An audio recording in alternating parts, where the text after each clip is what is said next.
के कर डोलिया के कर कहाँ रवा के कर डोलिया के कर कहाँ रवा के कर दीवानी बन के जालू हो के कर दीवानी बन के जालू हो। मान करता कि मारा दी गोली मान करता कि मारा दी गोली हम से बेगानी बन के जालू हो हम से बेगानी बन के जालू हो।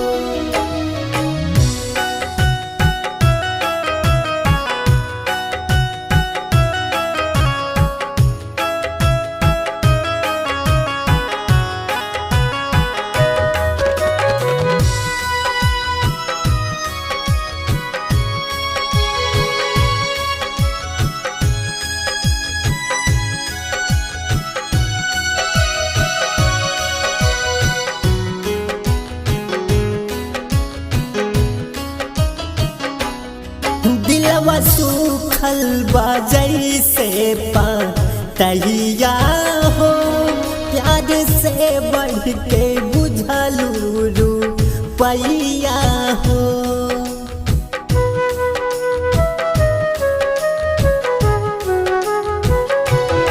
दिलवा सूखल बा जैसे पतैया हो प्यार से बढ़ के बुझलू रुपैया हो।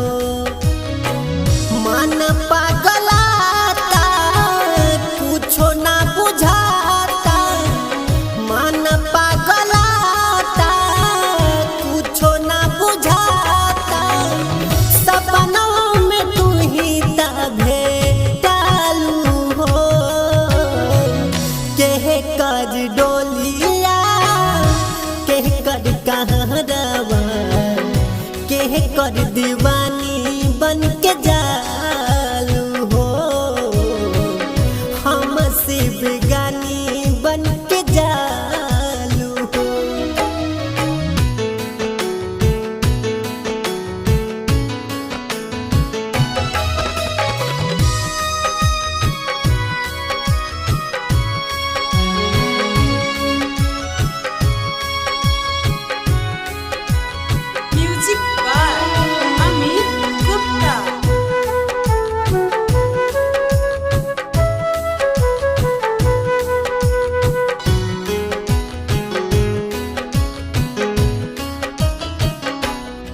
तू सजनवा के नाही समझ पैलू हो जाके यार मन से शादी रचा लिहलू हो।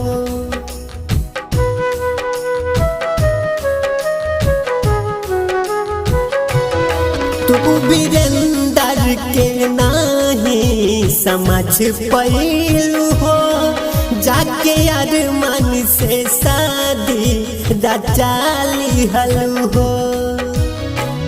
काटी ना उमरिया खालम जहरिया काटी ना उमरिया खालम जहरिया तू एक दिन बड़ा पछताईबू हो के कर डोलिया के कर कहाँ रवा के कर दीवानी बन